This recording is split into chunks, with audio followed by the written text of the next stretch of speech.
Oi, travou. Eu tive que desligar, tá? Vamos lá. Vamos lá, Fernanda. Olá, Bianca. Boa tarde. Oi, Vamos nos reconectando. oi. Olá. Deu um probleminha Funcionando aqui agora. e aí ficou complicado. Tive que reprogramar aqui. Deixa eu só. Acho que está fazendo só um pouquinho de eco, Mário. Não sei se é porque eu tô de fone, você tá sem, tem alguma coisa a ver ou não Não tem? sei, não sei. Eu tô te ouvindo perfeitamente. Também te ouço, fazendo um pouquinho de eco, mas tá ok. Tá, ok. Então, assim, o pessoal tá entrando. Sim, E aí você pode já falando, se apresentando, falando de você. A gente pode começar já esse bate-papo sobre a podemos. portuguesa e o ensino. Então, vamos lá, gente. Boa tarde para todas e todos. Eu sou Fernanda, como o Mário já disse anteriormente no início da live. Eu sou professora de língua portuguesa já há alguns anos. Assim, tem muita gente entrando, estou super grata por essa oportunidade de estar falando para os meus colegas, né, com os meus colegas, isso é muito, muito importante. E repito isso quando eu te disse lá naquele fórum, Mário, que abrir a possibilidade para que os professores falem sobre as suas práticas é o que há de, é o que há de mais importante, né, para um professor. Então, eu queria agradecer a todos, né? Estou vendo que tem várias pessoas da minha família, vários amigos, vários colegas de profissão, pessoas que eu já trabalhei junto, outras que eu ainda não trabalhei, mas que conheço o trabalho, enfim, a Simone, maravilhosa, como você disse, né? Com certeza vou assistir a live dela. Então, aceitando esse convite do Mário, né, para falar com professores, ele me falou que queria que a gente contasse um pouquinho do porquê, né? Por que ser professora de língua portuguesa? E minha mãe acabou de entrar ali. Ah, legal. É... E eu queria dizer que, embora eu não seja filha de professores, né? E inclusive o meu pai puxou a minha orelha quando eu tomei essa decisão. Eu sou sobrinha de professora de língua portuguesa. E Ai, ela tem tudo a ver com essa minha decisão, com essa minha escolha, porque eu cresci no meio dos livros, né? Eu cresci vendo-a dando aulas, né? Naquela perspectiva de um ensino mais tradicional, com listas, com decoreba, e a gente tinha que decorar todas as funções sintáticas, os quadros de conjunções, enfim. E assim foi. E quando eu concluí o ensino médio, eu decidi que eu ia prestar o vestibular, e, enfim, isso lá nos anos 90, tá? Já há um tempinho, quando ainda existia vestibular, né? E eu iniciei a minha carreira docente quando eu ainda estava na universidade. E eu digo que eu sou uma apaixonada pela língua, né? Eu sou fissurada por sintaxe e hoje é a minha linha de pesquisa, é a minha linha de estudo. E eu venho desenvolvendo essa pesquisa junto às turmas das escolas que eu trabalho.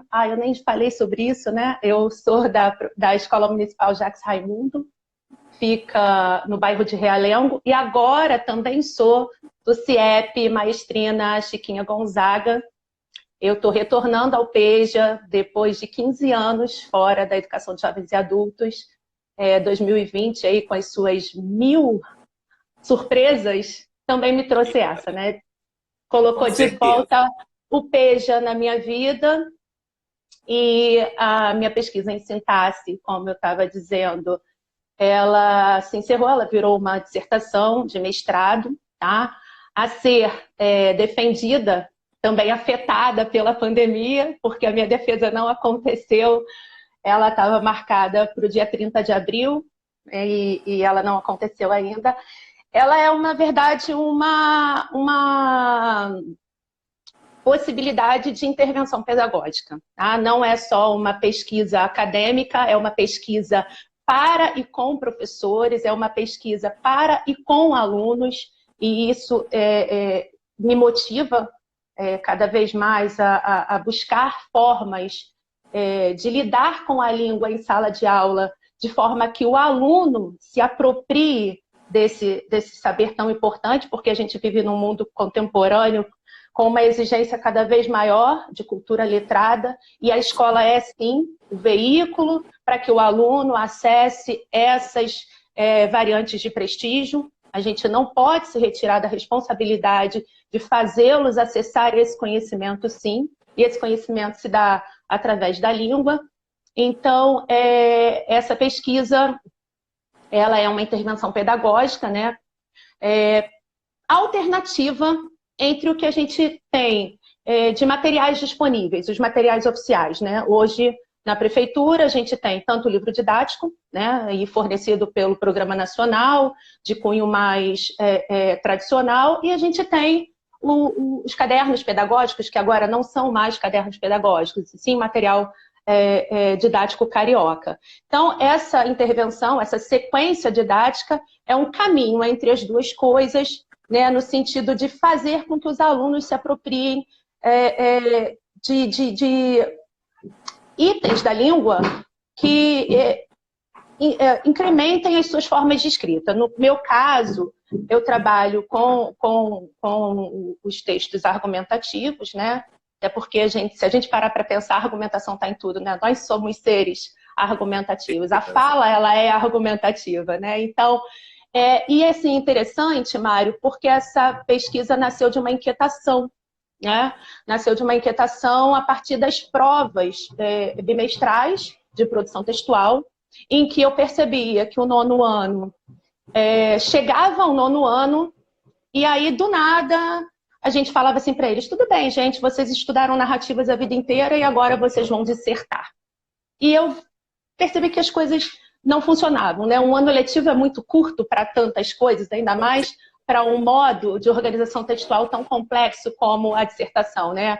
A gente pode parar um pouquinho para pensar nos próprios números do Enem, né? Quantas redações no universo de milhares chegam à nota máxima? Se eu não me engano, ano passado, somente 55 alunos do Brasil conseguiram acessar a nota máxima. Então, isso é menos de 1% no universo, né?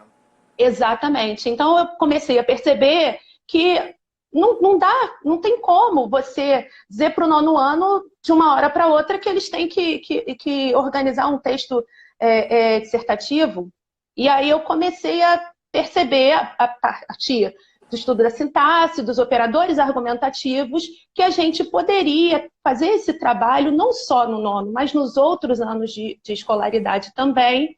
E aí eu passei a estudar as combinações de cláusulas, e a minha pesquisa, efetivamente, ela vai falar da polifuncionalidade da conjunção e, porque eu também percebi na diagnose que eles fazem tanto o uso prototípico quanto outros usos dessa conjunção, né? E aí eu me inspirei nos estudos funcionalistas, né? Eu sou funcionalista até o último fio de cabelo, descobri isso, né? Assim, dentro da minha vivência acadêmica. E é isso. Meu mestrado... Sua orientadora é Violeta? Não. A minha orientadora é a professora Karen Sampaio. Ela é também... Alonso. Okay. Isso, Karen Alonso Sampaio, funcionalista, e eu me inspiro muito nos estudos do professor Ivo, lá da UF. Lá da UF. Né? Isso. Conectivos e conexões de orações. Exatamente. Então, é nesse viés. Isso, eu não tive no mestrado, porque a gente você é do Prof. Letras, não é isso? Sim. Então, eu fui da primeira turma do Prof. Letras da Rural. E lá eu acabei trabalhando com linguística cognitiva, mas claro, a gente precisa, né, fazer uma intervenção didática, e eu queria fazer um parênteses aqui, né, para esse programa. Porque quando o Prof. Letras foi criado, ele foi criado assim com um pouco de preconceito, porque as pessoas achavam que era um mestrado à distância. E aí todo mundo pensou: nossa, oba, vou fazer um mestrado à distância, tudo fácil. E eu, por ter sido a primeira turma, né, tinha lá uma proposta de um ambiente virtual de aprendizagem, que os professores postariam alguns textos e tal, mas as aulas são 100% presenciais, 110%.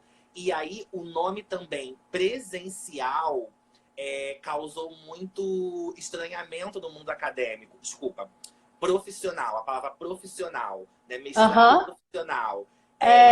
Muita gente olha até hoje como algo menor, né?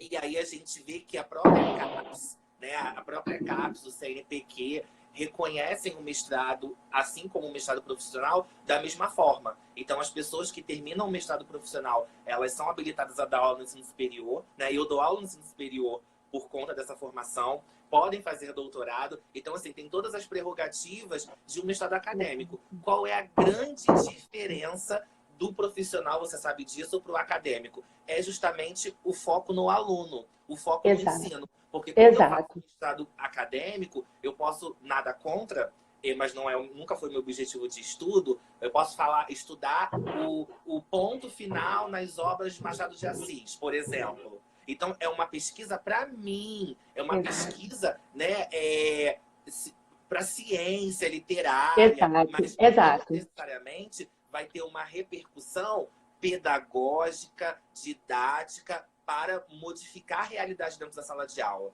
E o mestrado profissional, ele vem realmente reforçar isso, que a pesquisa, a academia, né, da parte do ponto de vista do ensino, precisa estar de mãos dadas e influenciar a sala de aula. Então, quando o mestrado profissional ele é aberto, primeiro, para professores de escola pública, exatamente, né, que vale a pena ressaltar. Então, só pode concorrer à vaga quem é professor do município ou estado de língua portuguesa. Então, isso já é um grande incentivo. A gente tem que comprovar a docência, né? As nossas chefias imediatas emitem um documento confirmando que nós somos professores regentes. A gente passa por todo um processo de autorização de pesquisa junto à Plataforma Brasil. Então, assim, é ótimo você dizer isso, Mário, porque o mestrado profissional não é em nada, de forma alguma, menos do que qualquer outro mestrado acadêmico. Eu acho que é mais trabalhoso, porque nós temos mais disciplinas do que o mestrado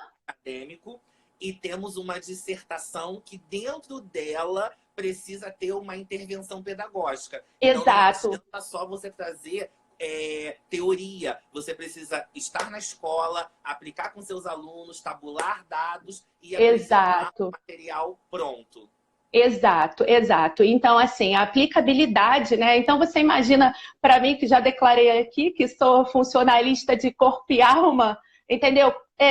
Promover ou produzir uma pesquisa que eu não possa aplicar ou que eu não possa ver algum tipo de efetivo resultado. E eu vi, entendeu? E depois, até num outro momento, a gente pode voltar a conversar sobre os resultados, né, da pesquisa. Eu apresentei no fórum, que maravilhoso você levantar essa bola, abrir esse espaço para os professores da 8ª CRE. Eu me senti super lisonjeada. Eu te falei no dia o quão emocionada eu estava, né? Porque falar nos congressos para outros especialistas que estão carecas de saber aquilo que você está estudando, entendeu? Até que te dão aula. Gente, né?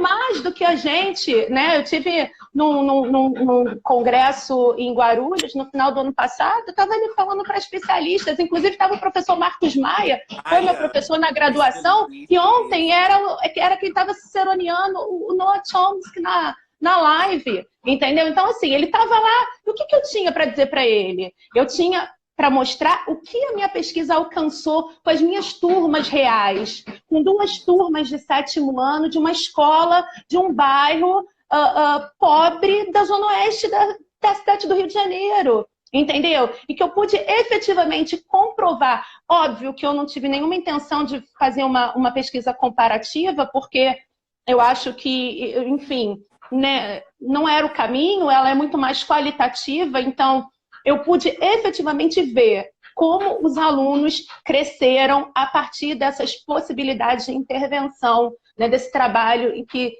vai ali modificar a prática docente de sala de aula. Eu acho que é isso, a universidade serve para isso. E Prof. Letras, entendeu? É um programa de excelência, não só em língua portuguesa, mas como também o das outras disciplinas. Isso, tem o Prof. Mate, o Prof. Bio, o Prof. História. São formações maravilhosas. Eu estudei incansavelmente durante 2 anos e continuo estudando, e isso é o mais importante, é que a gente se mantenha estudando. Com certeza. Você está, tá todo mundo vendo isso aqui, né? Isso aqui é só um trechinho da biblioteca. E isso graças ao Prof. Letras. Porque isso é muito importante. Na época, né, era um outro governo, e aí nós recebemos, eu não sei se na sua turma foi assim, mas nós recebemos uma bolsa, mesmo sendo funcionários públicos, nós recebemos uma bolsa durante os 2 anos de curso para isso, para fazer acervo de material, para participar. Então, eu acho que foram os 2 anos que eu mais viajei pelo Brasil. Foram os anos do Prof. Letras, porque eu fui para todos os cantos desse Brasil graças à bolsa do Prof. Letras. Mário, assim, e aí é muito importante você falar do país que a gente tinha antes e do país que a gente tem agora. Isso. Né? Enfim, você teve a oportunidade de fazer o Prof. Letras num outro momento mais feliz das nossas vidas. Eu fiz a minha matrícula foi 2017. Então, enfim, vocês já sabem que Brasil eu fiz o Prof. Letras. Então, todas as bolsas foram cortadas. As bolsas disponibilizadas foram em 20%. E digo a você, a todos os congressos, a todos os fóruns que eu participei, levando a minha pesquisa junto com outras colegas que também tinham essa intenção, nós fomos juntas e foram momentos muito felizes, nós custeamos isso, entendeu? A CAPES custeou no ano passado, nos últimos 2 anos, no meu programa, 6 bolsas, se eu não me engano, 20%. 6 ou 7 bolsas. Enfim, é isso que aconteceu, assim, os meus materiais eu custeei, né? Assim, alguns professores levavam as suas publicações a preço de custo para a gente, isso foi muito legal, né? Vários professores do programa passavam os seus livros, né, para a gente pelo preço de custo, eles pegavam as caixas com as editoras, a professora Molica, maravilhosa, entendeu? Aí uma grande linguista, uma das maiores linguistas do Brasil, né, a Maria Cecília Molica, ela fez todo esse movimento, ela falava pra gente, professor tem que ter acervo, professor tem que ter livro, professor tem que estudar, entendeu? Então, assim, isso é muito importante, que a gente se mantenha, né? Porque o aluno precisa disso. E eu costumo dizer para eles em sala de aula, né, que eu não caí ali de paraquedas, né? Para mim é uma decisão e uma escolha que eu levo muito a sério, né? Tudo que eu faço em sala, na escola ou pela escola, independente das questões que a gente não concorda, o nosso dever, entendeu? E para mim é uma questão vital, ética, enfim, uma série de coisas. Eu faço exatamente aquilo que eu gosto, aquilo que eu me proponho. Então, acho que deve estar em cima do tempo, estou doida para ver a Ana Paula falar. Eu queria só fechar dizendo uma coisa, assim, agradecer muitíssimo, sem nenhum, assim, né, sem nenhum puxa-saquismo de forma nenhuma, a você por abrir esse espaço para nós, professores, falarmos. Agradecer a todo o grupo de professores que topou essa iniciativa de gravar os vídeos para o canal, para orientar os alunos, porque se nós estamos, de certa forma, nos adaptando a essa vida que está diante de nós e que não dá para ficar lamentando o passado e nem projetar o futuro, vamos viver o agora, vamos viver o hoje, e isso é o que a gente tem que fazer nesse momento. Então, se a gente está, imagina os alunos, eles também estão. Então, a gente precisa orientá-los, né, de maneira remota agora. Então, eu queria agradecer muito, muito os professores que nos auxiliam aí, para mim, que sou muito ruim com as tecnologias. Quem está editando lá é o Esdras, né? Isso, que edita lá os vídeos para mim. Muito obrigada. A Ana, querida, entendeu? Colega de disciplina que já me ensinou como é que eu vou gravar uns videozinhos melhores, tá? Hoje eu prometo sair os vídeos. E convidar todos os outros professores a acessarem o canal, incentivarem os seus alunos, porque pode ter ali uma possibilidade para eles se guiarem nesse momento, porque, gente, às vezes as famílias não dão conta, né? E a gente está aí para fazer o nosso papel. Então, eu queria agradecer muito, muito mesmo a oportunidade de poder estar participando dessa iniciativa da Oitava CRE. Tá bom? Tá Um bom, beijo Fernanda. para todo mundo. Eu adorei. Adorei. Um beijo. Muito bom. E Tchau. assim, eu também quero agradecer, tá? Pela Tá sua participação. bom. Você ter lá atrás me sinalizado. Mário, vamos fazer?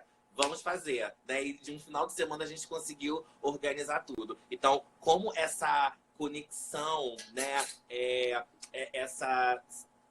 Realmente essa sinergia, né? Eu acho que é uma sinergia. Como que isso, sendo potencializado, como que a gente pode realmente buscar forças, né, nos nossos pares para que as nossas identidades docentes sejam afloradas e sejam colocadas a serviço. Então, Essa rede de cooperação, ela é essencial, né, para que a gente continue sobrevivendo a isso tudo. Entendeu? Assim, agradecer a Ana especificamente por estar dividindo comigo, né, os 4 anos de escolaridade do segundo segmento e, assim, dizer que eu estou adorando. E dá um trabalho danado, né? Porque, assim, é um videozinho de 10 minutos, mas, enfim, verdade, que a gente... leva bastante tempo para realizar e tal, tá bom? Então é isso, gente. Um beijo grande para todo mundo. Querida. Um beijo para você. Beijo. Tchau, tchau. Bom, agora a gente vai chamar a professora Ana Paula, que é a nossa segunda convidada de hoje, para conversar conosco. Ana, cadê você? Deixa eu ver aqui. Ana, me chama. Tem muita gente na live e eu não tô te achando. Me chama. Pede para participar. Que eu não tô te achando agora, Aninha. Ana Paula. Anne. Deixa eu ver aqui. Você me deu um tchauzinho. Ana, pede para participar da... aqui. Foi. Já está entrando. Então, a Ana é professora... Boa tarde, Ana. Boa tarde. Tudo bem com você? Tudo bem. Tá, tô te ouvindo. Pessoal, estão ouvindo bem a Ana? Ana, você trabalha em qual escola mesmo? Eu sou da Escola Municipal Madre Benedita, que fica no bairro de Guadalupe. É a primeira escola lá de Guadalupe. Ótimo. Eu conheci a Ana, eu acho que foi no Pedro II, não foi, Ana? Num congresso. Isso. Mas eu já te conheço. Não. Nós participamos de alguma ação que teve também na Oitava CRE, que eu estive também, você que organizou. Mas eu não me lembro direito. Acho que foi da BNCC, alguma coisa assim. Isso. E você também é mestra pelo Prof. Letras. Isso, também sou do Prof. Letras. Você não lembrava de mim, mas eu me lembro assim, do primeiro dia, na aula inaugural, que você falou, e eu me lembrei bem assim, de você. Eu guardo muito, não o rosto da pessoa, mas eu guardo a voz. Aí eu lembrei, eu falei, acho que é o Mário, é ele mesmo. Aí eu me lembrava. Sim. Então você estava no dia da aula inaugural da apresentação da minha pesquisa lá. Isso, a minha turma foi a de 2016. Ah, entendi. Então foi isso lá na Rural, não é isso? Isso mesmo. Então, o pessoal que está assistindo, né, mais uma professora. Nós temos, na verdade, vários professores da Oitava CRE que são mestrandos ou mestres em letras por esse programa. Então tem você, tem a Fernanda, eu tenho um professor Igor do projeto das Nações Unidas. Não é das Nações Unidas, não, é Presidente Médici. Tem 2 professoras, uma professora do CEP Cruz e Souza, dos anos iniciais que está fazendo, tem uma professora de língua portuguesa da Getúlio Vargas. Então, assim, se a gente fizer um apanhado, uma galerinha aí que está no Prof. Letras ou passou pelo Prof. Letras e tem muita história boa para contar. Isso. E aí, Ana, o que te fez ser professora de língua portuguesa? Olha, na verdade, eu não pensava em ser professora, né? Eu fiz outras coisas, eu trabalhei com milhões de coisas, eu fiz faculdade de administração, não terminei, porque eu ficava assim, o que eu estou fazendo nesse lugar? E depois eu larguei e resolvi, né, fazer letras. Eu falei, eu acho que eu vou fazer letras porque eu gosto de língua portuguesa, sempre me dei bem na escola, então vou fazer letras. Mas eu pensava só em fazer, por fazer para mim mesmo, não era para dar aula. E, de repente, eu fui gostando, gostando, e fui começando a dar aula e pronto, me apaixonei e fiquei. Hoje eu não penso mais em ser outra coisa, não penso em ter outra profissão. Eu gosto de dar aula, gosto muito de dar aula, adoro sexto ano. Eles gritam muito, mas eu adoro trabalhar com turma de sexto ano. E, assim, eu me realizo, eu gosto mesmo. Ótimo. Ana, e você tem uma situação bem interessante da sua própria pesquisa de mestrado, né? Você estudou metáfora, compreensão de metáforas pelos alunos autistas, e você tem toda uma relação com os alunos que possuem uma certa dificuldade de aprendizagem. Isso é uma temática não só para o professor de língua portuguesa, mas é uma temática muito interessante que inquieta todo docente. Eu queria que você falasse um pouquinho dessa sua experiência. Isso. Eu, né, professora de língua portuguesa, e tenho um filho. E justamente o meu filho é autista, né? Ou seja, ele tem um problema com a linguagem, que é o principal problema do autismo, né? Então, eu comecei a perceber que as coisas não eram bem como as pessoas falavam. Eu lembro que as pessoas generalizam muito assim, o autista não entende metáfora. E eu pensava assim, nossa, será que não entende mesmo? Até que ele começou, né, a falar já com 4 anos e pouco, e depois ele começou a desenvolver, né, mais a fala e tudo, e falando metaforicamente também. Então eu comecei a perceber que, opa, peraí, então as coisas não são bem assim, como as pessoas dizem, a autista não entende metáfora? Entende, mas como é que é isso? Né? Então a minha pesquisa foi justamente sobre isso. Eu vendo o meu objeto de estudo dentro de casa, né? E aí eu escolhi mais algumas crianças que eu consegui, né? Como eu tenho contato com muita gente nesse meio, que a gente está em terapia todos os dias e tudo, então eu peguei mais algumas dessas crianças para a gente fazer uma pesquisa e comparar, né? Será que as crianças não entendem metáfora mesmo? Ou será que são só alguns tipos de metáfora? Será que elas podem aprender essas metáforas? E fiz uma atividade e, assim, foi bem interessante, né? Eu comparei um grupo de crianças autistas e uma turma minha do 6º ano. Na época. E foi bem interessante porque o resultado deu que foram muito parecidos os grupos. Ou seja, eles entendem também como os outros alunos. É uma questão mais de leitura, de, às vezes, você explicar essa metáfora para eles, explicar qual o significado, e aí eles vão, tá, é isso. É tipo aquela série que tinha do Sheldon Cooper, teve uma época que ele começou... Isso, teve uma época que ele já falava assim, isso é um sarcasmo? Então, é mais ou menos isso, né? De vez em quando meu filho fala isso pra mim assim, você tá brincando? Porque ele quer saber se eu tô falando verdade. Não, é isso que eu quero dizer, né?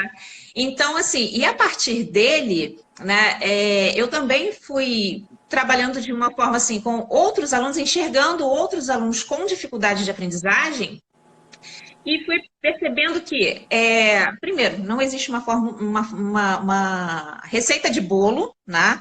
A gente tem que, se o aluno tem uma determinada dificuldade, a gente trabalha aquela dificuldade, aquela característica dele. Pode ser autista, pode ser disléxico, pode ser o que for. Não adianta assim, ele é o quê? Tá, só para te dar uma noção, mas você vai trabalhar qual a dificuldade daquele aluno. Então, eu enxergo a dificuldade daquele aluno, né? E até alunos que não têm necessariamente um laudo, às vezes tem aluno que, por alguma questão social, tem uma dificuldade. Então, a gente trabalha, né, aquela dificuldade ali. Eu gosto de fazer, né, lá no início do ano, uma tabelinha com todas as dificuldades, eu boto nome, não trabalho danado. Nome, aí qual a dificuldade que aluno tem, e aí a gente vai trabalhando dessa forma. E incluindo, eu não faço, por exemplo, atividades diferentes para os alunos. As atividades são as mesmas, porque se uma atividade é boa para o aluno que é autista, também vai ser boa para aquele outro aluno, entendeu? E todo mundo compreende, né? Esse ano agora a gente... Engraçado que esse ano eu tinha um desafio, porque eu tenho 2 alunos autistas no 6º ano, só que um na rede estadual, um na rede municipal, e aí veio essa pandemia e já atrapalhou muito do que nós faríamos, né? Então, assim, eu fui me apaixonando por essa área. Eu gosto muito de falar de autismo, de dificuldade de aprendizagem.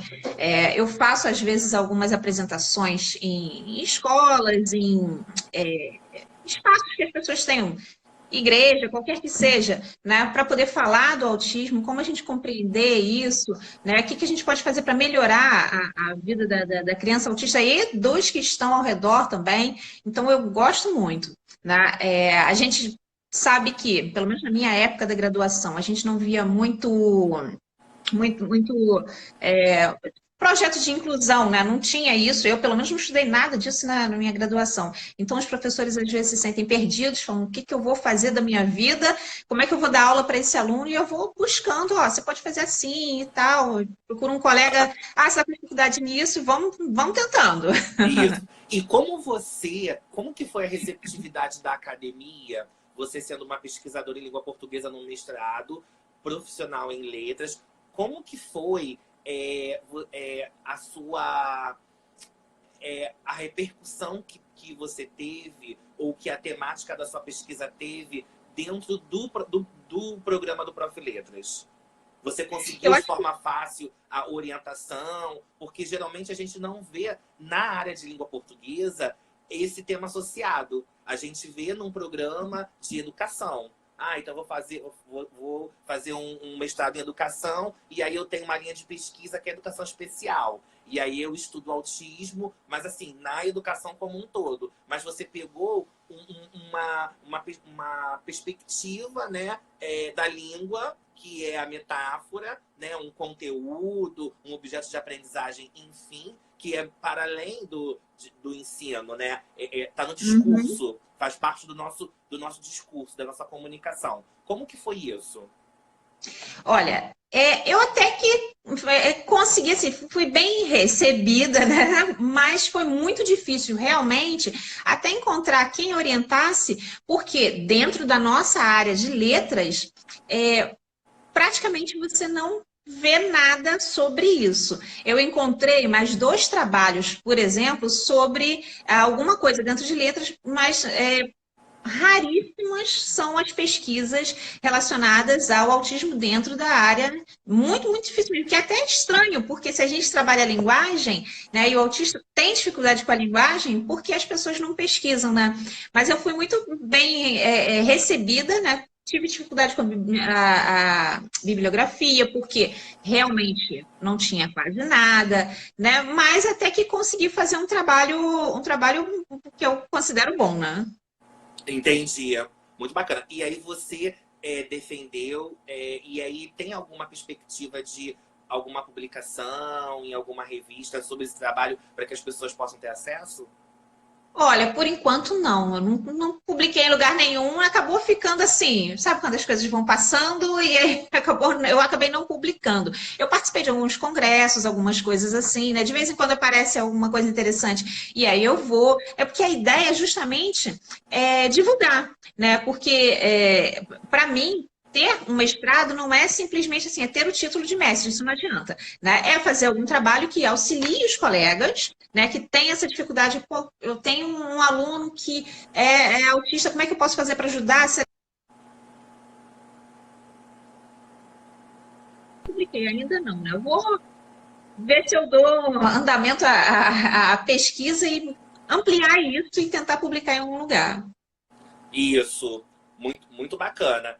E aí, então, depois a gente vai conversar um pouquinho. De repente, surge aí uma possibilidade de uma publicação, tá? E aí eu converso Sim, com você certeza. depois. Porque eu acho que vale muito a pena a gente ter isso, né, publicado. Porque tem tantos professores e também responsáveis que se Sim. sentem carentes em termos de material para ler, né? E você é uma pessoa da rede, tem um filho autista, né, se dedica a isso, então seria muito, muito importante. E como você vê, para a gente já encerrando, como você tem visto nas suas interações remotas com os alunos autistas esse tempo de atividades remotas, de não estar presencial? Você tem algum depoimento, alguma experiência a dizer? Tenho sim. Eu tenho um aluno da rede municipal, né?